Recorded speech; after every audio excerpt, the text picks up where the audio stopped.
নয়।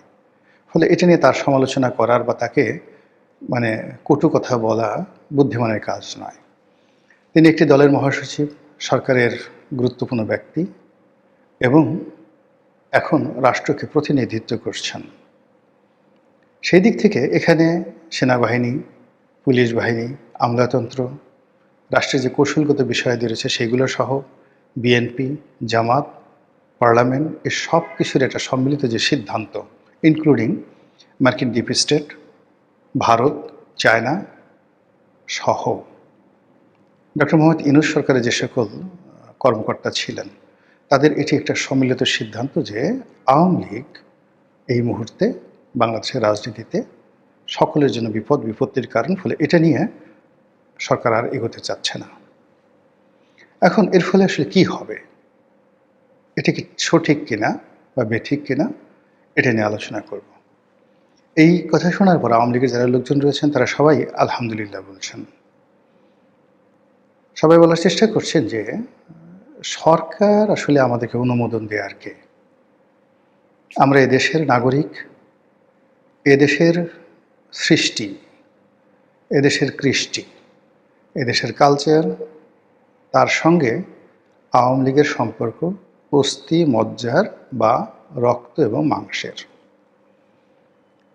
বাঙালি নামটি যেখানে আছে, বাংলাদেশ নামক রাষ্ট্রটি যেখানে যেখানে আছে তার প্রতিটি পরতে পরতে আওয়ামী লীগের নাম লেখা আছে, বঙ্গবন্ধুর নাম লেখা আছে, জয় বাংলার নাম লেখা আছে, মুক্তিযুদ্ধের নাম লেখা আছে, মুক্তি যোদ্ধাদের নাম লেখা আছে। কে অনুমোদন দিল আর কে দিল না, কে নিষিদ্ধ করলো আর কে করলো না, এটা নিয়ে আওয়ামী লীগ বা অন্যান্য যারা আছেন তাদের কখনো হীনমন্যতায় ভোগা উচিত নয়।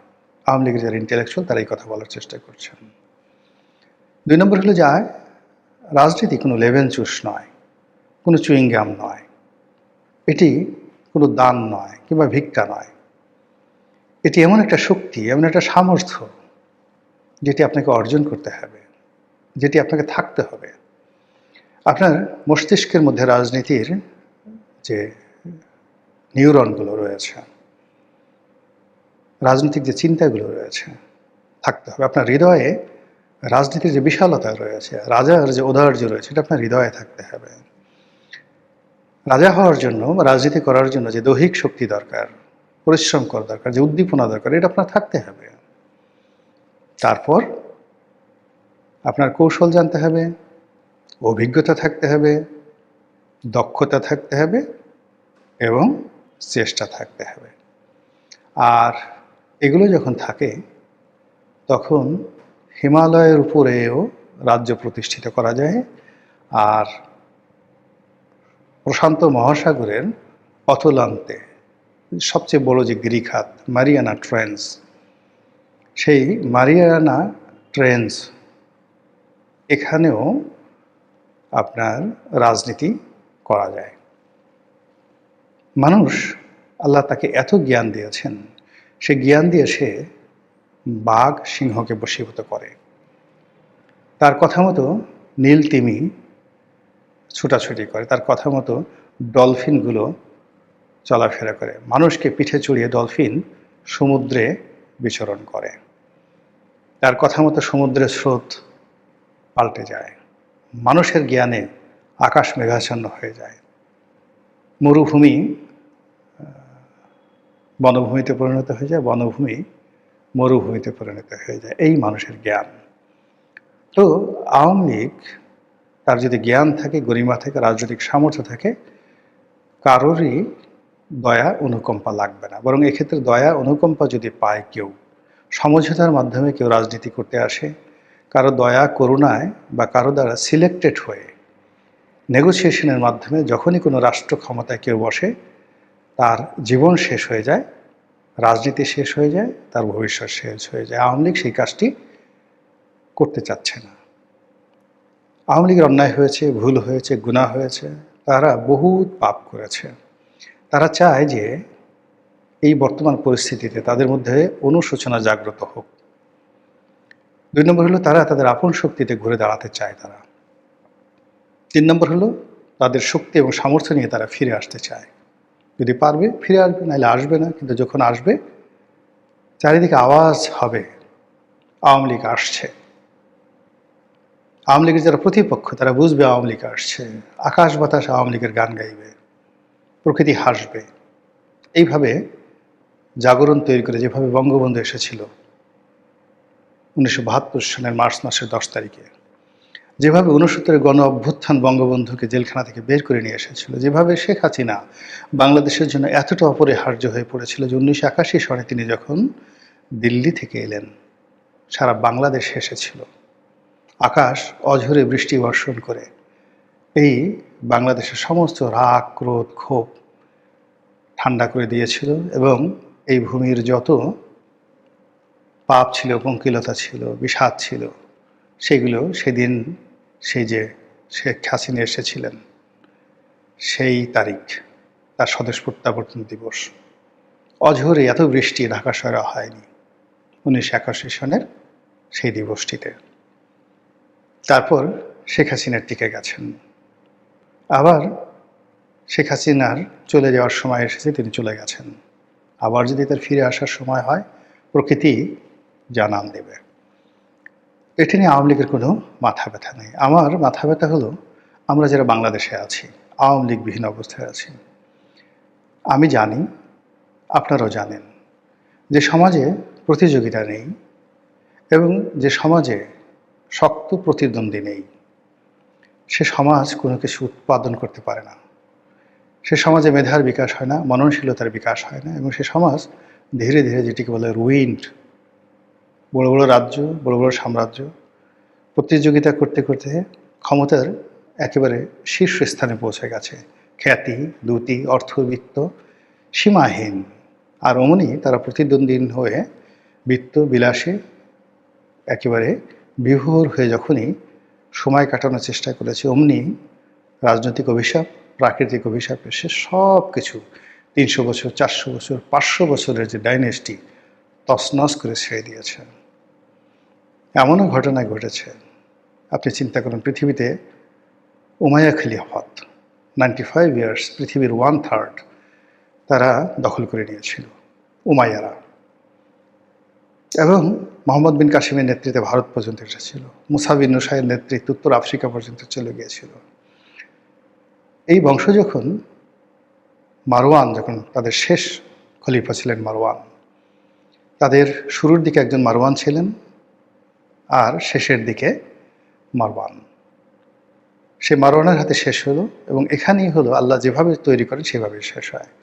এমনভাবে শেষ হলো পুরো রাজবংশ যারা উমাইয়া বংশের ছিলেন সবাইকে কুটি কুটি করে কাটা হলো, কেবলমাত্র একজনে পুরো বংশের।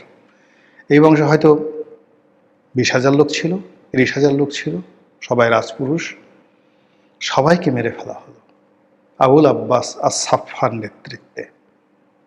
আব্বাসীয় যে জাগরণ হলো, বিপ্লব হলো, তার মাধ্যমে উমাইয়াদেরকে সমূলে বিনষ্ট করে দেওয়া হলো। আর একজন মাত্র যুবরাজ সমুদ্র পাড়ি দিয়ে স্পেনে আসতে পেরেছিলেন, তার নাম ছিল আব্দুর রহমান। তো এই প্রতিদ্বন্দ্বিতা না থাকলে এভাবে তৈরি হয়ে যায়। ভারতে একই অবস্থা, মোগল ডাইনেস্টির পতনের পিছনে একই অবস্থা, অটোম্যান ডাইনেস্টির পতনের পিছনে একই অবস্থা। তো সেই দিক থেকে আমাদের যে রাজনীতি, সেই রাজনীতিতে বিএনপির প্রতিদ্বন্দ্বী জামাত নয়, এনসিপি নয়, বিএনপির প্রতিদ্বন্দ্বী আওয়ামী লীগ। আওয়ামী লীগ না থাকলে বিএনপি শেষ হয়ে যাবে, যেভাবে বিএনপিকে দুর্বল করতে গিয়ে আওয়ামী লীগ শেষ হয়ে গেছে। সাম্প্রতিক সময় চায়নাতে অনেকগুলো কোম্পানি তৈরি হয়ে গেছে, যে কোম্পানিগুলোর কোনো প্রতিদ্বন্দ্বী নেই, সারা দুনিয়াতে নেই। একটা কোম্পানির দেখলাম যে তারা তাদের প্রতিদ্বন্দ্বী সৃষ্টি করার জন্য $20 বিলিয়ন, মানে আমাদের যে রিজার্ভ আছে এই মুহূর্তে প্রায় সেই রিজার্ভের সমপর্যায়ে $20 বিলিয়ন, মানে বাংলাদেশি টাকায় প্রায় 2.5 লক্ষ কোটি টাকা তারা বিনিয়োগ করেছে যেন তাদের প্রতিদ্বন্দ্বী তৈরি হয়। বিভিন্ন কোম্পানি তারা তৈরি করেছে, প্রযুক্তি দিচ্ছে যেন বিশ্ব গ্লোবাল মার্কেটে ওই কোম্পানির প্রতিদ্বন্দ্বী তৈরি হয়ে যায়। এই হলো মানে সারভাইভ করার যাকে বলা হয় পদ্ধতি। ইস্ট ইন্ডিয়া কোম্পানির মতো কোম্পানি যারা কোনো প্রতিদ্বন্দ্বী রাখেনি, আজকে ইস্ট ইন্ডিয়া কোম্পানি কোথায়? শত চেষ্টা করে তাদেরকে বাঁচিয়ে রাখা যায়নি। তো এখন এই যে আমাদের রাজনীতিতে যে আওয়ামী লীগ নাই, আওয়ামী লীগবিহীন যে রাজনীতি, এটি বিএনপির জন্য মরণ কাটা হবে। বিএনপির জন্য মানে গলার দড়ি হয়ে যাবে। এর কারণ হলো যে জামাত এবং বিএনপি যদি প্রতিদ্বন্দ্বিতা করে, এক্ষেত্রে বিএনপি ছোট হবে, জামাত বড় হবে। ৮০ বছরের একটা বৃদ্ধর সঙ্গে আপনি ধরেন ৩০ বছর বা ২০ বছরের একটা তরুণীকে বিয়ে দিয়ে দেন, তরুণী দেখবেন অল্প কয়েকদিনের মধ্যে বুড়ো হয়ে গেছে। আবার ৬০ বছর বা ৮০ বছরের একটা বুড়ির সঙ্গে ২০ বছরের একটা যুবকের বিয়ে দিয়ে দেন, ও যুবক একইভাবে বৃদ্ধ হয়ে যাবে। আমাদের গ্রাম অঞ্চলে দেখবেন যে সকল বুল ফাইট হয়, ষাঁড়ের লড়াই হয়, ষাঁড় তার নিজের গ্রামের বাইরে গিয়ে মাতব্বরি করতে পারে না। অন্য গ্রামে গিয়ে যখনই তাকে ফাইটে নিয়ে যাওয়া হয়, সে পরাজিত হয়ে আসে। ওর একটা নির্দিষ্ট জায়গা আছে, অধিক ক্ষেত্র আছে। দ্বিতীয়ত হলো যে ওর একটা প্রতিদ্বন্দ্বী রয়েছে। ও সমপর্যায়ের প্রতিদ্বন্দ্বী না হলে সে ফাইট করতে পারে না। তার চেয়ে যে বড় তার সাথে ফাইট করতে পারে না, তার চেয়ে যে ছোট তার সাথেও ফাইট করতে পারে না, এবং একটা সময় তাকে কুরবানির পশু হয়ে যেতে হয়। তো সেই দিক থেকে বাংলাদেশে ধরেন মুসলিম লীগ এত বড় হয়ে গেল, তার সঙ্গে ফাইট করার কোনো শক্তি ছিল না। পরবর্তীতে দেখা গেল যে যুক্ত ফ্রন্টের অধীনে ছোট ছোট রাজনৈতিক দল, যেভাবে আজকে জামাতের ১১ দল হয়েছে, যুক্ত ফ্রন্টটা ঠিক ওই রকমই ছিল। শুধুমাত্র সেখানে একজন বয়োবৃদ্ধ যে মানুষ আনা হয়েছিল, শেরেবাংলা একটা ফজলুল হক, এবার যদি ১১ দলে ডক্টর কামাল হোসেনকে নেওয়া হতো, তাহলে পরিস্থিতিটা ঠিক ওই ৫৪ যুক্ত ফ্রন্টের মতোই হতো। তো সেই যুক্ত ফ্রন্টের কাছে মুসলিম লীগকে পরাজিত হতে হয়েছিল। তো এই কারণে হয় কি, সারা দুনিয়াতেই রাজনৈতিক দলগুলো নিজেদের স্বার্থে তাদের প্রতিদ্বন্দ্বীকে তারা বাঁচিয়ে রাখে। সরকারি দল নিজেদের স্বার্থে বিরোধী দলকে শক্তিশালী করে, বিরোধী দলকে মন্ত্রীর মর্যাদা দেয়, বিরোধী দলের হাতে ক্ষমতা দিয়ে দেয়, বিরোধী দল ইচ্ছামতো পার্লামেন্টে দাঁড়িয়ে গালাগালি করে, অকথ্য ভাষায়, অশ্লীল অশ্রাব্য ভাষায় গালাগালি করে, আর সরকারি দল শুনে উত্তেজিত হয়, জবাব দেয়, আর মানুষ তালি দেয়। এটাই গণতন্ত্রের সৌন্দর্য। এখন বিএনপি এনসিপির কাছে গালি খাবে, বিএনপি জামাতের কাছে গালি খাবে, গালি খেতে খেতে খেতে খেতে জামাত এবং এনসিপি তারা আগামীতে সরকার গঠনের পর্যায়ে চলে যাবে, আর বিএনপি ধীরে ধীরে রুইন্ড হবে, এবং এটা খুব অল্প সময় লাগবে। যদি শক্ত প্রতিদ্বন্দ্বী না থাকে বিএনপির জন্য, আজকের এই ভিডিওর মাধ্যমে বললাম, আগামী ২৪ মাস নয়, আগামী ১২ মাস টিকে থাকা সত্যিকার অর্থে তাদের জন্য একটা দায় হবে, লায়াবিলিটিস হয়ে যাবে। এই দায় এবং লায়াবিলিটিস নিয়ে বলতে গেলে আরও বিরাট বিবৃত হবে। শুধু বললাম যে আগামী ১২ মাস যদি তাদের শক্ত প্রতিদ্বন্দ্বী না থাকে, মাঠে ঘাটে ময়দানে যদি সব জায়গা থেকে শুধুমাত্র জামাত এবং এনসিপির সঙ্গে তাদের প্রতিদ্বন্দ্বিতা করতে হয়। আজকে নাসিরউদ্দিন পাটোয়ারির সাথে প্রতিযোগিতা করতে গিয়ে মির্জা আব্বাসের যে অবস্থা হয়েছে, একই অবস্থা তার হবে, মানে বিএনপির হবে। আজ জনাব তারেক রহমান সাহেবের সঙ্গে, আম জনতা পার্টির সভাপতি তারেক রহমান সাহেবের সঙ্গে ফাইট করতে গিয়ে যেভাবে জামাতের সভাপতি ডক্টর শফিকুর রহমানকে উঠতে বসতে নাজেহাল হতে হচ্ছে, এবং যেভাবে তিনি অপমানিত লাঞ্ছিত হচ্ছেন, তাকেও খুব দ্রুত হাসপাতালে ভর্তি করাতে হবে এই মির্জা আব্বাসের মতো। এটা হলো অসম প্রতিযোগিতা। আবার ধরুন এখন জনাব তারেক রহমান নামে দুজন লোক আছেন, জনসংখ্যা বেড়েছে, চোরের সংখ্যাও বেড়েছে, ভালো মানুষের সংখ্যাও বেড়েছে, বদমাশের সংখ্যাও বেড়েছে। এটা কি দৃষ্টিভঙ্গিগত বিষয়? মানে আপনি যে দৃষ্টিতে দেখছেন আমি হয়তো সেই দৃষ্টিতে দেখতে পারছি না, বিষয়টি কি এরকম নাকি না, ক্যালকুলেটিভ? বিষয়টা হলো আপনি অনেকে নেগেটিভ দেখার চেষ্টা করতেছেন, আর আমি পজিটিভ দেখার চেষ্টা করতেছি। আচ্ছা আচ্ছা আচ্ছা, হতে পারে হতে পারে, এটাই তো অবশ্যই একটি অন্যতম ধারা দৃষ্টিভঙ্গি, তাই না? আহ, আমি আপনাকে সেই দেশপ্রেমের জায়গা থেকেই, মানুষের প্রতি মমত্ববোধ বা সমাজের প্রতি দায়বদ্ধতা যেইখান থেকেই হোক, একটি প্রশ্ন সরাসরি করছি। আপনি যে গানটি গিয়েছিলেন, আপনার অনেকগুলো গান মানুষের হৃদয় স্পর্শ করে গেছে, তার মধ্যে একটা হচ্ছে 30 বছর পরে এসেও স্বাধীনতাটাকে খুঁজছি, কোথায় আছে মুক্তিযোদ্ধারা। সেই 30 বছর পর যখন আপনি খুঁজছিলেন, তারপরে আরো 25 বছর চলে গেছে, অর্থাৎ স্বাধীনতা 55 বছর হয়ে গেছে। আপনি কি এখনো সেই স্বাধীনতাটাকে খুঁজছেন, নাকি খুঁজে পেয়েছেন এর মধ্যে? আমি ততদিন পর্যন্ত খুঁজবো যতদিন আমি দেখবো না যে রাত 11টার সময় কোনো মেয়ে যদি, ইয়াং মেয়ে যদি একা রাস্তায় হাঁটে, সে স্বাচ্ছন্দ্যে হাঁটবে। এটা যেদিন হবে আমি বুঝবো যে ঠিক আছে, আমার দেশ এটা, আমার রাস্তা, আমার ঘর, আমার সমাজ। আমার সমাজে যদি আমি বিপদে থাকি, তাহলে এটাকে আমি স্বাধীনতা বলি। মুক্তিযুদ্ধের বাংলাদেশে কোন প্রতিষ্ঠিত রাজাকারের গাড়িতে বাংলাদেশের পতাকা ওড়েনি, তাই না? আপনি যখন এই গানটি করেছেন, তখন নিশ্চয়ই যুদ্ধাপরাধীদের জন্য জাতীয় সংসদে শোক প্রস্তাব ওঠেনি, সেগুলো তো উঠেছে। রাজাকারদের, আলবদরদের গাড়িতে পতাকা উড়েছে। তো আপনি এই জায়গায় এসে কি বলবেন? দেখেন, আমরা তো বলার আমাদের কিছু থাকে না, কারণ আমরা তো দেশ চালাই, আমরা রাজনীতিও করি না, আমরা আমাদের মতো জীবন চালিয়ে যাই, আর যতটুকু করা সম্ভব ততটুকু করি। এখন এগুলি কথা বলে, এগুলি কথা আমি আগেও বলেছি, আমি তখনকার আমলে যারা ফ্ল্যাট কিনতে দিছে তাদের সাথেও বসে আমি আলাপ করেছি। তাদের ডিফারেন্ট কনসেপ্ট। তারা স্ট্রেট বলে যে ওনারা তো ইলেকশন করে আসছে, ওনারা তো MP, আমরা দিতে পারছি না। আমার মনে দুঃখ লেগেছে, আমি আজকে বলেছি। আপনার আরো একটি গান, আমি চিৎকার করে কাঁদিতে চেয়েছি, করিতে পারিনি চিৎকার। না, চিৎকার করে কাঁদিতে চাহিয়া করিতে পারিনি চিৎকার। পরে কি ছিল? তারপর বুকের ব্যথা বুকে চাপায় নিজেকে দিয়েছে ধিক্কার। চিৎকার। আপনি কি ধিক্কার এখনো দিচ্ছেন? হ্যাঁ, যখনই কোনো এলোমেলো ঘটনা শুনি বা দেখি, এটা হলো বাংলাদেশের, মানে আপনি তো এখন ব্যাপার কি জানেন, আমরা তো সামাজিক জীব, এই জিনিসটা আমরা বারবার ভুলে যাই। আমি কিন্তু আপনাকে ছাড়া বাঁচবো না, আপনি আমাকে ছাড়া বাঁচবেন, তাহলে জঙ্গলে চলে যান। সামাজিক জীব অর্থ হইলে আপনাকে একজন আরেকজনের প্রতি সহমর্মিতা, সাপোর্ট, এভরিথিং থাকতে হবে। আমি সামাজিক অবক্ষয়ের জায়গা থেকে আরেকটি প্রশ্ন করতে চাই। আমরা দেখেছি দেশের যে কোনো সংকটে ছাত্রদের পাশাপাশি সাংস্কৃতিক কর্মীরাই দেশের জন্য রাজপথে নেমেছেন।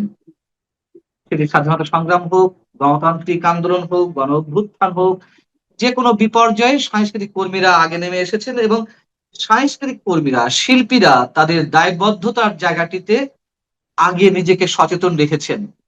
এবং সোজা কথা বলতে গেলে সাংস্কৃতিক আন্দোলন যেটি ছিল বাংলাদেশে, একটা এক্সাম্পল হয়েছিল আমাদের সামনে সব সময়। সেই সাংস্কৃতিক আন্দোলন কি মুখ থুবড়ে পড়েছে আপনার কাছে মনে হয়? সাংস্কৃতিক চর্চাগুলো অনেক বেশি স্বার্থান্বিত হয়ে পড়েছে, আপনার কাছে কি এমনটা মনে হয়? প্রথম কথা হলো, সাংস্কৃতিক চর্চা বলতে আপনি কি বুঝাচ্ছেন? এখন সাংস্কৃতিক আমার চর্চা বলে আমরা যেটা বুঝি, এখনকার সংস্কৃতি ওইরকম না। এখন হলো ভাইরাল হওয়ার সংস্কৃতি।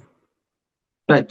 আপনাকে কত লাইক করলো, আপনার কাপড় কত সুন্দর, আপনি কিভাবে ডান্স করতেছেন, আপনি কি বলতেছেন বা কি গাইতেছেন, দ্যাটস নট ইম্পর্টেন্ট এনিমোর। এখন ভিজুয়ালাইজ হয়ে গেছে। তো প্রথম জিনিস হলো এদিকে আমরা ধাক্কা খেলাম, দ্যাট মিনস কোয়ালিটি পড়ে যান। আপনি যদি ভিজুয়ালি বেশি চলে যান, তারপর বেসিকটা নষ্ট হয়ে যায়। একটা গায়ক বা গায়িকা, তার কণ্ঠ দেখলাম, তার চেহারা দেখি না, কিন্তু এটা এখন চেহারা দেখাইতে ব্যস্ত। এবং এই মিডিয়ার লোকই বিভিন্ন অ্যাঙ্গেলে বলবে এমনি করেন, অমনি করুন, অমনি করেন, কারণ তারা এটাকে কালারফুল বানাইতে চায়। তারা যেভাবে, ওরা কিন্তু সাংস্কৃতিক জগতের লোক না। আমি কিন্তু খুব রাগ করি এদের উপরে। আমাকে ক্যামেরাম্যান যদি খালি ডিকটেট করে, আমি কিন্তু খেপে যাই। হু আর ইউ? আমি যেমনি খুশি বসে গান দেবো, আমার চেহারা মন্দ লাগলে তোমার আপত্তি কোথায়? আমি কি নায়ক যে আমার চেহারা দেখতে সুন্দর লাগতে হবে? আমার গান ঠিক আছে কিনা দেখো। এখন মানুষ শো এর মধ্যে চলে আসছে, যে আপনার টিভির মানুষ শো এর মধ্যে এত মানুষ দেখবে। আরে মানুষ তো দেখবে না আমাকে, মানুষ আমার কথা শুনবে, গান শুনবে, ওটা আমাকে দেখতে আসেনি। এই যে বেসিক থেকে আমরা সরে গেছি। এখন আমরা কি হলাম, তার মধ্যে আরেকটা বড় জিনিস হলো, আল্লাহ মাফ করুক, আমরা দলীয়করণ করা আরম্ভ করেছি। এই শিল্পী এই দলের, ওই শিল্পী ওই দলের, এগুলো জীবনে ছিল না আগে। এবং যারা সরকারি দলে যাবে তারা নিশ্চয়ই প্রভাব বেশি থাকবে, স্বাভাবিক। এগুলি আমরা করতে থাকি। এখন আমরা করতে থাকলে তো there will be a problem, তখন আপনি আসল জিনিসটা পাবেন না। এখন আপনি আসল জিনিসটা পাবেন। তার মধ্যে সবচেয়ে বড় জিনিস হলো এখন রেস্টলেসনেস। আমি ইয়াং জেনারেশনের কথা বলছি। অধৈর্য এক প্রাণী হয়েছে তারা, এই ইয়াং জেনারেশন। ধৈর্য বলে কিছু নেই। আজকে গান নিয়ে, কালকে গান গিয়ে পরশু দিন স্টার হতে চায়, এবং হচ্ছে অনেক। কিন্তু এগুলি ক্ষণিকের, এগুলি বেশি দিন থাকবে না। ওর যে চর্চা করতে হবে। আমাকে অনেকে বলে হাজার ভাই আপনি গান করেন না, কালকে প্রশ্ন করতে হবে। আমি তো পারবো না। কেন? আমি অনেকদিন ধরে গান গাই। এখন যদি আমার গান গাইতে হয়, আমার রোজ সকাল বিকাল রিয়াজ করতে হবে। 6 মাস রেয়াজের পরে আমি চিন্তা করতে পারবো আমি গাইতে পারবো কি পারবো। এখনকার শিল্পীকে জিজ্ঞেস করুন তো রেয়াজ কি করে, কিছুই করে। গলার সময় গপ্প দিয়ে দিল একটা, কিন্তু গলা শুনলে আমরা বুঝি এটা রেয়াজি গলা নাকি এটা নর্মাল গলা। কথার সময় মানুষ আর মিথ্যা কথা বলে তো আমাদের স্বভাব হয়ে গেছে না, আল্লাহ মাফ করুক। আমরা একটু বাড়ায় বাড়ায় বলি সবসময়, সবখানে দেখা যায় যে আসলে এইভাবে করলে তো উঠবে না। সংস্কৃতির মানুষ বলছেন, সংস্কৃতির মানুষের মধ্যে তো প্রবলেম আছে। আমরা দলীয়করণ করি, আমরা স্বজন প্রীতি করি। যেরকম মনে করেন আমি ওই আকেটা যাই না, জাজ হিসাবে যাইতাম গানের, আমি ভুলে যাই এখন, গানের অনুষ্ঠানে জাজ থাকতে হবে, কে ফার্স্ট হবে কে সেকেন্ড হবে। আপনি কি জানেন ওইখানে আমাকে আর নেন, কারণ আমি কারো কথা শুনি না। আমি তো কারো কথা শুনি না। আমি জাজ, আমি যাকে ভালো মনে করেছি সে, আর তোমরা যদি ভালো মনে করে যেতে থাকো। এই জাজমেন্টের মধ্যে আমাদেরকে পার্সু করার চেষ্টা করে, সাহস পায় না। আমি বুঝি ওকে ফার্স্ট দেন, ওকে সেকেন্ড দেন, এগুলি ফাইজলামি না বলে, তাহলে আমাকে বসিয়েছো কেন? তা তোমরা জাজমেন্ট করে দিয়ে দাও না। Why are you selling me? এগুলি খুব কমন জিনিস আমি দেখতেছি বাংলাদেশে হয়ে গেছে। এবং এই কারণে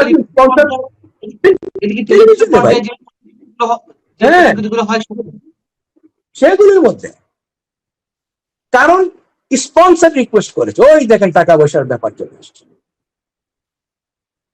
যে স্পন্সর করতেছে যারা প্রোগ্রাম, তাদের কিছু ক্যান্ডিডেট আছে, ওদেরকে বানাতে হবে। এখন সব জায়গায় তো এরকম থাকে। এখন আমার মতো তেরা হইলে আপনি কি করবেন? আপনি নেবে না, আমি যাইও না, আমি যেতেও না। আর ও জানে আমাকে নিতে গেলে তাদের কোনো স্পন্সর বলেন, এমডি বলেন, সিইও বলেন, চেয়ারম্যান বলেন, তারই কথা আমি শুনি। আমি জাজমেন্ট করতে বসছি, তুমি ঢং করতে বসছি, এই আর কি। তা আপনি ভালো থেকে পাবেন শুনি? আপনি তো ভালো তো বের করে আনতে পারবেন। এই হলো প্রবলেম। এর জন্য এরা এরা এরা দেখে ফার্স্ট হয়, সেকেন্ড হয় এবং হারিয়ে যায়। এদেরকে একটু চেনেও না এখন, they don't have that quality. বলেন। আমি আমি যেটা জানতে চাচ্ছি, মানে যেটি বললেন সেটা তো অবশ্যই হতাশার চরম জায়গা থেকে আমাদের এর ভাই শেষ আমরা জানি না। আহ রাজনীতি প্রসঙ্গে একটু আসি, যে দলীয় লেজুর বৃত্তি করছে যে সাংস্কৃতিক ব্যক্তিত্বরা বা শিল্পীরা বা নাট্য ব্যক্তিত্বরা, রাজনীতি সংস্কৃতিকে শেষ করে দিচ্ছে, শিল্পীদেরকে শেষ করে দিচ্ছে, নাকি শিল্পীরা লোভাতুর হয়ে, লোভের বশবর্তী হয়ে সাংস্কৃতিক অঙ্গনকে, সাংস্কৃতিক আন্দোলনকে শেষ করে দিচ্ছে? কোনটি, কিভাবে বলবেন আপনি? এখন নাকি দুটোই এটা একে বোথ অপরের সাইড, এটা হলো বোথ সাইড। কিন্তু ওরাও চাচ্ছে যে সেলিব্রিটি ফেস থাকলে তাদের একটু আরাম হয়, আর এরাও চাচ্ছে একটু সাপোর্ট দিতে, কারণ তার প্রোগ্রাম বেশি থাকে, তার কাজ বেশি থাকে। আর শিল্পীদেরকে আমি দোষ দিতে পারি না, ওকে তো বেঁচে থাকতে হবে, তাই না? আমি বেশিরভাগ রাজনীতিবিদদেরকে দোষ দিব, কারণ শিল্পী তো এই করেই খায় ভাই। এখন ওর যদি কাজ না থাকে, তাকে তো আপনাকে খাওয়াইতে। এখন দেখুন অনেক শিল্পী আছে এমনি এমনি মারা যাচ্ছে, আমরা যদি খেয়াল করতে পারি, কত মিনিট আপনি খেয়াল করবেন, তাই না?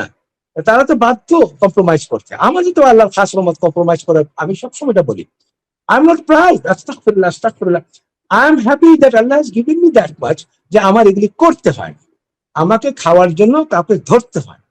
আমার জীবন চালানোর জন্য I don't have to sing songs to run my family. আমার কাজ আলাদা, আমি শখে গান করি, এর জন্য আমি বেঁচে গেছি, নাইলে কিন্তু আমার মুখ দিয়ে এইসব কথা বের হতো না। এখন আমিও ঈদের আগে বাধ্য হয়ে 4টা প্রোগ্রাম করতাম, অন্তত 20,000 টাকা পাইলে তো আমার ঈদটা যাবে। আমি কাউকে দোষ দিচ্ছি না। এটা মানুষের প্রয়োজনের খাতিরে মানুষ বাধ্য হয়ে এগুলি করতে। আমি করছি না, আল্লাহ খাস রহমত, কারণ আমার সাপোর্ট আছে, এর জন্যই আমি করছি না, নাহলে আমি করতে বাধ্য হতাম। আমি কি ভুল বলেছি? নিশ্চয় না, নিশ্চয় না। আমি নিছক কোনো আশাবাদিতা বা নিছক কোনো হতাশবাদিতা এই ধরনের কোনো জায়গা থেকে আমি উত্তরতে চাইছি না।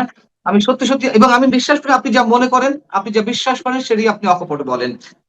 বর্তমানে সাংস্কৃতিক আন্দোলনের যে অবস্থা, বর্তমানে শিল্পীদের যে অবস্থা, তাতে করে আপনি আগামী বাংলাদেশকে কিভাবে দেখছেন? খুব ভালো কিছু আশা করতে পারছেন নাকি ভয়ঙ্কর কিছু? এখন একটা কথা বলি, ওয়ার্ল্ড, আপনি কি ইতিহাস দেখেন, 100 বছরের ইতিহাস দেখেন বা 150 বছরের ইতিহাস দেখেন, আপনি দেখবেন কোয়ালিফাইড শিল্পী বা কোয়ালিফাইড লোক সবসময় জন্মগ্রহণ করে না, আর যখন করে একসঙ্গে করে। দেখেন আপনি রবীন্দ্রনাথ আমলে দেখেন, উনি একজন কবি, নজরুল একজন কবি, এরকম আরো বহু কবি পাবেন, বড় বড় কবি তখন জন্ম নিয়েছে, একসঙ্গে নেয়। আবার যখন গানে আসবেন, আমাদের এখানে মনে করেন বাশির আহমদ থেকে অনেক গায়ক, তখন আমি নাম বলেছি, অনেক গায়ক গায়িকা আছে, তারা একই সঙ্গে জন্ম নেয়, মানে টাইম বেসিসে এরা আসে আবার চলে যায়। এটা কি ওয়েস্টার্ন কান্ট্রি তো তাই, ইন্ডিয়াতে বলেন, আমাদের এখানে বলেন, ওয়েস্টার্ন কান্ট্রিতে বলেন। আমি এটা খেয়াল করেছি যে একটা গ্রুপ আসে, এরপরে ওই গ্রুপটা না থাকলে আবার গ্যাপ পড়ে, আবার এই গ্রুপ জন্ম নিবে। এই গ্রুপ আমরা এখন কিন্তু আমরা এই টাইমে বসে আছি, একটা নতুন গ্রুপ জন্মে নিবে। কারা নিবে আমি জানি না, অবশ্যই নিবে তারা। আবার সেটা যেটা ভালো সেটাই করবে, যেটা তারা কষ্ট করবে, এবং দে উইল বি স্ট্যাবলিশড, আমার একটা বিশ্বাস। কারণ আমি ইতিহাস দেখছি, ইটস লাইক এ সাইকেল, এটা আবার চলে আসে, আবার চলে আসে, ধ্বংস হয়ে যায়, আবার চলে আসে। বাহ। এবার আমি তো হর্ষবর্ধনের সফলতা, তার ইতিহাস, ঐতিহ্য এবং এত দীর্ঘকাল পরেও আমরা যে তাকে জানতে পারি, তার শাসনামলের সঙ্গে সঙ্গে শশাঙ্ক শাসনামল, উত্তর ভারতের যে রাজনীতি, তার পেছনে বাণভট্টের একটা ঐতিহাসিক ভূমিকা রয়েছে। সম্রাট আকবরের যে 9 জুয়েলস নবরত্ন ছিল, তাদের মধ্যে বেশ কয়েকজন ছিলেন যাদের উপাধি ছিল ভাঁড়। যেমন আমরা মোল্লা দোপেয়াজার কথা জানি, দোপেয়াজর কথা জানি ছোটকাল থেকে। অসাধারণ সব উইট, অসাধারণ তার কতগুলো বক্তব্য। সেই যে সম্রাট আকবর একদিন জিজ্ঞাসা করলেন, বলুন তো আমার রাজ্যে কতগুলো, এই শহরে দিল্লিতে কতগুলো কাক আছে? তিনি বললেন, গুনে গুনে অ্যাডজাক্ট বললেন, এত এত এতটি, ফ্র্যাকশন দিয়ে, যেমন 9,933টি। তো রাজা বললেন যে, ভারী আজব কথা, আপনি যেভাবে বললেন মনে হয় যেন কিছুক্ষণ আগে গুনে আসছেন। তো বললেন যে, হ্যাঁ হুজুর, ঠিকই আছে। যদি আমার এই সংখ্যা থেকে আপনি গুনেন এখন কতটি কাক আছে, যদি 2-4টা বেশি পান মনে করবেন তারা বেড়াতে গেছে। আবার যদি মানে 2-4টা কম পান তাহলে তো মনে করবেন তারা বেড়াতে গেছে, বা যদি দেখেন বেশি হয়ে গেছে তাহলে মনে করবেন যে অন্য শহর থেকে বেড়াতে এসছে। হাসি রোল পড়ে গেল সেখানে। তো এইভাবে তার যে নবরত্নের মধ্যে অন্যতম আর একজন নবরত্ন, যিনি তার কৌতুকের জন্য, তার হাস্যরসের জন্য খুবই বিখ্যাত ছিলেন, ভীষণ রকম বিখ্যাত ছিলেন। এবং সম্রাট তাকে এত ভালোবাসতেন যে ফতেপুর সিক্রিতে তার যে গৃহের পাশে, আমার এই মুহূর্তে নামটা হঠাৎ করে মনে আসছে না, গৃহের পাশে তাকে রেখেছিলেন। তো এবং মন্ত্রীদের মধ্যে one of the senior minister হিসেবে তাকে নিয়োগ দিয়েছিলেন। হিন্দু সে ভদ্রলোক ছিলেন। তো যা হোক, এই হলো আমাদের বাংলাতে মহারাজ সেই কৃষ্ণ বা গোপাল ভাঁড়ের যে রাজা ছিলেন। তো সেখানে গোপাল ভাঁড় সেই রাজদরবারে একজন অন্যতম প্রধান আমাত্য হিসেবে তিনি নিয়োজিত ছিলেন, মহারাজ কৃষ্ণচন্দ্র। এরবারে সিরাজউদ্দৌলার গোলাম হোসেনের কাহিনী আমরা তো জানি, তারও এরকম ভার ছিল। শেখ হাসিনার অনেক ভার ছিল, বঙ্গবন্ধুর ভার ছিল, জিয়াউর রহমান, বেগম জিয়া থেকে শুরু করে সবারই এরকম ভার ছিলেন। অনেক ভাড়া ছিলেন, আমরা কাউকে নাম বলে ছোট করব না। তো এই যে ভাড়ামি, এটা একটা আর্টের পর্যায়ে থাকে যদি ভাড় ডালা ভালো কোনো কাজ হয়, যেভাবে বিশ্বের বড় বড় রাজদরবারগুলোতে হয়েছে। কিন্তু যখন ভাড়ামিটা বিরক্তিকর হয়ে যায়, মানুষজন না হেসে বরং মানুষজনের আত্মহত্যা করতে ইচ্ছা করে সেই সমস্ত ভাড়ামি দেখলে। আর সে সকল ভাড়ামির ফলে দেখা গেল যে রাজপুরুষ যিনি আছেন তিনি ধীরে ধীরে মানসিকভাবে দন্য, হীনমন্য, নির্বোধ এবং অসহায় হয়ে পড়েন। অনেকগুলি বিষয় রয়েছে যে তার সামনে করা হয়, কিন্তু তিনি টের পান না যে এটা মানে তাকে অপমান করা হচ্ছে নাকি তাকে সম্মানিত করা হচ্ছে। যখন মোজাম্মেল বাবু বলেছিলেন শেখ হাসিনার সামনে যে আমাদের খুব আফসোস হচ্ছে মাননীয় নেত্রী, এর কারণ হলো যে আমরা বোধহয় আপনাকে আর পাচ্ছি না। তো নেত্রী বলেন, কেন কেন কেন? বলে যে আপনি এখন এই যে বিদেশ থেকে আসলেন, এভাবে এবার আপনাকে যেভাবে দেখলাম, বিশ্বের সমস্ত নেতৃবৃন্দ আপনাকে যেভাবে নেতা মেনে নিল, আপনি তো বিশ্ব নেত্রী হয়ে গেছেন। এখন যখন আপনি বিশ্ব নেত্রী হয়ে গেলেন, তখন তো বাংলাদেশ আপনাকে আগের মতো পাবেন না। দেখেন, সেদিন তিনি যেটা ঠাট্টা করেছেন, মস্করা করেছেন, এখন ঠিকই শেখ হাসিনা বিশ্ব নেত্রী হয়ে বাংলাদেশকে ত্যাগ করে দিল্লিতে চলে গেছেন। এরকম একটা অবস্থা তৈরি হয়। তো সেই দিক থেকে যে আমাদের যে রক্ত মাংসের মধ্যে যেভাবে বংশ পরম্পরায় তেলবাজি চলে আসছে, এই তেলবাজির কারণে রাজনীতি না করে, পরিশ্রম না করে, কেবলই মাত্র নেতার মনোরঞ্জন করে বড় বড় পদ পদবি পাওয়ার চেষ্টাই বেশিরভাগ মানুষ করে। পরিশ্রম করার চাইতে যদি জুতো চাটলে খুব দ্রুত উন্নতি লাভ করা যায়, যদি বাথরুমের বদনা টানলে, যদি নেতার বমি ধরার জন্য সবসময় হাত পেতে বসে থাকে কেউ এবং ওটার মধ্যে কারো যদি উন্নতি হয়, তাহলে কেন সে তার সারা জীবন, যৌবন, অর্থবিত্ত সব রাজনীতির জন্য শেষ করবে? সে একজনের জন্য কাজ করলে তো হয়ে যায়। এবং সেই জিনিসটি নেতা অনেক সময় বুঝতে পারেন না। বুঝতে না পারার কারণে এরশাদ সাহেব ডুবেছেন, বুঝতে না পারার কারণে শেখ হাসিনা ডুবেছেন, এবং শেখ হাসিনার আশেপাশে যত লোক দেখেন তাকে ডুবিয়েছে, তাদের একজনও সিজেন্ট পলিটিশিয়ান নন। তারা সবাই সুযোগ সন্ধানী। বিশেষ পরিস্থিতিতে নেত্রী তাদেরকে দয়া করেছিলেন বলেই তারা মন্ত্রী হয়েছিলেন, এমপি হয়েছিলেন, কিংবা আমলা কামলা হয়ে তারা সেই শেখ হাসিনার যে তেলবাজির যে রাজনীতি, সেই রাজনীতিতে শক্তিমত্তা প্রদর্শন করেছিলেন। এটা নিয়ে আমি তার জমানাতে বহু লেখা লিখেছি। শেখ হাসিনা যখন ক্ষমতায়, তখন শুধু বলিনি এই কথা নিয়ে, মানে তেলবাজি নিয়ে অন্তত পক্ষে 20 থেকে 25টি কলাম 2014 থেকে 24 পর্যন্ত বিভিন্ন পত্রপত্রিকায় লিখেছি, সরাসরি তাকে ইন্ডিকেট করে যে তেলবাজির ফলে কী হবে। তার এই তেলবাজির সংসার যে তাসের ঘর, সেটা বহুবার বলেছে। তো কাজেই তিনি চলে গেছেন, কিন্তু আর যারা উত্তরসূরি, সেই উত্তরসূরিরা 17 মাসে ডক্টর মোহাম্মদ ইউনূসকে ছাড়েনি। তারাও প্রচণ্ডভাবে তেলবাজি করেছে, এবং তেলবাজি করে ডক্টর মোহাম্মদ ইউনূস তার কন্যা, তার আত্মীয় স্বজনকে কখনই তার নিজ কর্মে তারা স্থান দেননি। গ্রামীণ ব্যাংকে নিতে ইচ্ছে করলে তার ভাই প্রফেসর ইব্রাহিম বা জাহাঙ্গীর, তারা অনেক কষ্ট করেছে। তো তারা তো ইচ্ছে করলে গ্রামীণ ফোনের সিইও হতে পারত, কিন্তু উনি সেটা করেননি। এমনকি তার দুটো মেয়ে, দুই স্ত্রীর দুটো মেয়ে, তাদেরকেও রাজকর্মে কখনো তার গ্রামীণ ব্যাংকের কোনো কর্মে বা গ্রামীণ ট্রাস্টের কোনো কর্মে তাদেরকে জড়ানো হয়নি। তিনি তার মতো করে লামিয়া মুর্শিদকে নিয়ে বা অন্যান্য যে সমস্ত লোকজন তার প্রিয় ভাজন, তাদেরকে নিয়ে তিনি এটা আলাদা বলয় গড়ে তুলেছেন। কিন্তু যেই মুহূর্তে তিনি রাষ্ট্র ক্ষমতায় এলেন, তখনই তার বিভিন্ন উচ্ছিষ্টভোগী সাংবাদিক, সাহিত্যিক, কবি, রাজনীতিবিদ, যাদের সঙ্গে তার সম্পর্ক ছিল, বিভিন্ন সময়টাতে সম্পর্ক ছিল, এবং এদের মধ্যে অনেকে আছেন একেবারে লেম্যান, যাদের বয়স ছিল 30-এর নিচে, তাদেরকে বিভিন্ন জায়গাতে বড় বড় পদে জয়েন্ট সেক্রেটারি, এডিশনাল সেক্রেটারি, এমনকি পরিপূর্ণ ফুল সেক্রেটারি, এই পদমর্যাদায় তিনি নিয়োগ দিয়ে গেছেন।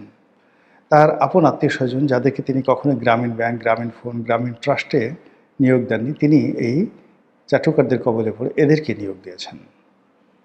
আর এর বাইরে মানে তিনি বেসিক্যালি একজন কৃপণ মানুষ। তো তার নিজের কৃপণ মানুষ যেটা করে সেটা হলো নিজের টাকা খরচ করে কাউকে কিছু দেয় না, কিন্তু অন্যের টাকা দিয়ে তারা বিশ্বাস করেন দরকার হলে হাতি জবাই করে, বাঘ জবাই করে আপনাকে জিয়াফত দিয়ে দেবে, এবং ডক্টর মোহাম্মদ ইউনূস সেই কাজটি করেছেন। তিনি রাষ্ট্রের অর্থ বা বিত্ত এগুলোকে যতটা রকমভাবে বাজেভাবে ব্যবহার করে তার পছন্দের মানুষদেরকে খুশি করা যায়, ঠিক সেই কাজটি তিনি করেছেন তেলবাজির কবলে পড়ে। তো হাসিনার জমানাতে, অর্থাৎ শেখ হাসিনার জমানাতে যে তেলবাজি হয়েছে তার চেয়ে বহুগুণ তেলবাজি হয়েছে ডক্টর মোহাম্মদ ইউনূসের জমানাতে। আর আজকের এই দিনে সরকারের মাত্র 1 মাস সময় গেছে, এর মধ্যেই আপনারা লিখে রাখেন, আমি বলে দিলাম যে অতীতের সকল রেকর্ড ব্রেক করে এখন তেলবাজি সর্বোচ্চ পর্যায়ে পৌঁছে গেছে। ফলে 17 বছর যে মানুষটি প্রবাসী ছিলেন, রাজনীতির মূলধারা থেকে বিচ্ছিন্ন ছিলেন, পুরোটাই ডিজিটালাইজড রাজনীতি তিনি করেছেন।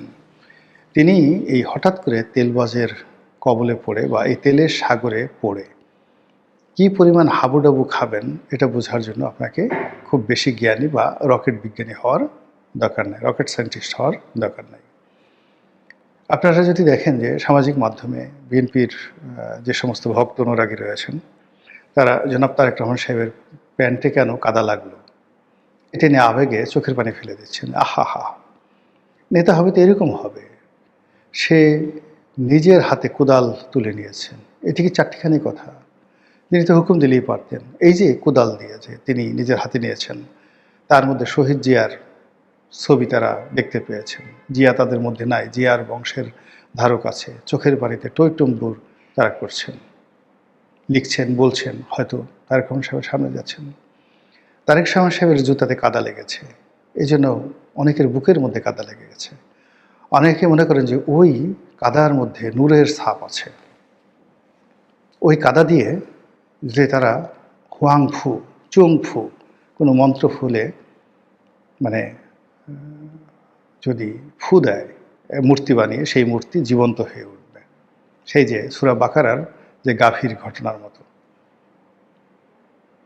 আপনাদের তো সেই কাহিনী অনেকেরই জানা আছে যে কী করে মানে যখন হযরত মুসা আলাইহিস সালাম নীল নদী পাড়ি দিচ্ছিলেন, তখন সেই নীল নদী পাড়ি দেওয়ার সময়, নদ পাড়ি দেওয়ার সময় বা সাগর পাড়ি দেওয়ার সময় আগে আগে যাচ্ছিলেন হযরত জিবরাইল আলাইহিস সালাম ঘোড়াতে করে। তো হযরত জিবরাইলের ঘোড়া যেখানে যাচ্ছিল সেই ঘোড়ার খুরে সেই যে নদীর যে কাদা, মুহূর্তের মধ্যে সেই কাদা ছিটকে এক ধরনের স্বর্ণ রেণুতে পরিণত হচ্ছিল, সোনালি রঙের রেণুতে পরিণত হচ্ছিল বা স্বর্ণ রেণুতে পরিণত হচ্ছিল। তো ওখানে হারুন আস-সামেরি নামক একজন মূর্তি পূজারী এবং একজন মূর্তির যে কারিগর, তিনি ওই বনি ইসরায়েলের সঙ্গে সঙ্গে, বনি ইসরায়েল জাতিরই লোক, তিনি ওটা পার হচ্ছিলেন। তো নেহায়েত কৌতূহল বসে তিনি সেখান থেকে কিছু ওই কাদা, ওরকম স্বর্ণের প্রলেপযুক্ত বা স্বর্ণের রঙের যে কিছু কাদা, ওইগুলো সংগ্রহ করে নিলেন, স্বর্ণের কাদা। এরপর তারা চলে গেলেন, সমুদ্রের পাড়ি হয়ে চলে গেলেন। চলে যাওয়ার পরে একবার তিনি হযরত মুসা আলাইহিস সালাম অথবা না, সম্ভবত হযরত হারুন আলাইহিস সালাম, দুজনের একজনের খুব সেবা করছিলেন। এই হারুন আস-সামেরি মানে এই মূর্তি উপাসক এবং মূর্তির কারিগর। তো তখন আল্লাহ নবী বললেন যে তুমি যা চাও তাই পাবে, বলো আমার কাছে কী চাও। তখন তিনি বলে রাখছিলেন যে আমার 3টি যে ইচ্ছা যেন পূর্ণ হয়, আপনি সেই দোয়া করেন। এবং সেই দোয়া করা হলো। তো সে এখন আর চাইল না। পরবর্তীতে হঠাৎ করে যখন হযরত মুসা আলাইহিস সালাম গেলেন, তিহ ময়দান থেকে তিনি চলে গেলেন তুর পাহাড়ে সেই আল্লাহর দিদার লাভের জন্য এবং জাবুর তাওরাত কিতাব আনার জন্য। ঠিক সেই সময়টাতে কি মনে করে সেই স্বর্ণের সেই মাটিগুলো দিয়ে একটা মূর্তি বানালেন সেই হারুন আস-সামেরি। আর তখনই শয়তান তাকে মনে করিয়ে দিল যে ওই তোমার ওই বর যেটা ছিল বা আশীর্বাদ ছিল সেটাকে তুমি এখন চাও। তখন সেটা তিনি চাইলেন যে এটা মুহূর্তের মধ্যে যেন একটা জীবন্ত স্বর্ণের গরু হয়ে যায়, বাছুর হয়ে যায়। তারপর চাইলেন যে এই বাছুরটি যেন হাম্বা হাম্বা করে, আর বনী ইসরায়েলের লোকরা যেন এই বাছুরের পেছনে ছুটতে থাকে। যে ঘটনা সেই কাজ। সবাই ইয়া বাছুরু করা শুরু করলো, সবাই গাফিল হয়ে গেল, সবাই বেঈমান মুনাফেক হয়ে গেল। এই হলো কাহিনী। তো যেটা বলছিলাম যে ওই যে তারেক রহমান সাহেবের প্যান্টে জুতায় যে মানে যাকে বলা হয় কাদা লেগেছে, তার যারা চাটুকার তারা ওটাকে মনে করছে স্বর্ণরেণু। আর সেই স্বর্ণরেণুকে যদি তারা সংগ্রহ করতে পারে আর প্রতীক অর্থে সেটাকে দিয়ে যদি তারা আবার কোনো গাধা বা গর্ধব তৈরি করতে পারে, আর সেই গর্ধবের পুজো যদি শুরু করে দেয় বিএনপির যারা লোকজন রয়েছেন শয়তানের ওয়াসায়, তাহলে আশ্চর্য হওয়ার কিছু নাই। এরকম ইতিহাস পৃথিবীতে বহুবার ঘটেছে। আপনি যদি জায়মা রহমানকে নিয়ে তেলবাজির চিন্তা করেন, জায়মা রহমান কখন মাথায় কাপড় দিলেন, কখন কাশি দিলেন, কখন গ্লাস পরলেন মানে চোখে চশমা পরলেন, কখন সানগ্লাস পরলেন, তারপর তিনি তার পিতা কাশি দিলেন, কখন তিনি সেই পানির বোতল এগিয়ে দিলেন, এটা জাতীয় খবর। এরপর তারেক রহমান সাহেবের সঙ্গে যারা হ্যান্ডশেক করেছেন এই তার চলতি পথে, হ্যান্ডশেক করার পরে কারো হাত রঙিন হলো কিনা, হাতের চেহারা বদলালো কিনা, এই দৃশ্য দেখার জন্য তেলবাজরা ঘুরে বেড়াচ্ছে। তারেক রহমান সাহেবের সহধর্মিণী কথাবার্তা বলেন না, মুচকি মুচকি হাসেন। এখন তার কর্মকাণ্ড নিয়েও তেলবাজরা নানাভাবে বিভিন্ন ন্যারেটিভ তৈরি করে শুরু করে দিয়েছে। তিনি কি খান, ইফতারের সময় বাসা থেকে কি খাবার নিয়ে আসেন, তারপর তিনি কত ভালো যে নিজের হাতে রান্না করা ইফতার দিয়ে তিনি বাইরে বসে ইফতার করেন, বাইরে তার জন্য যে আয়োজন করা হয় তিনি সেটা গ্রহণ করেন। আহা কি ভালো। তারপর একটা ইফতারের অনুষ্ঠান দেখলাম যে তাকে একজন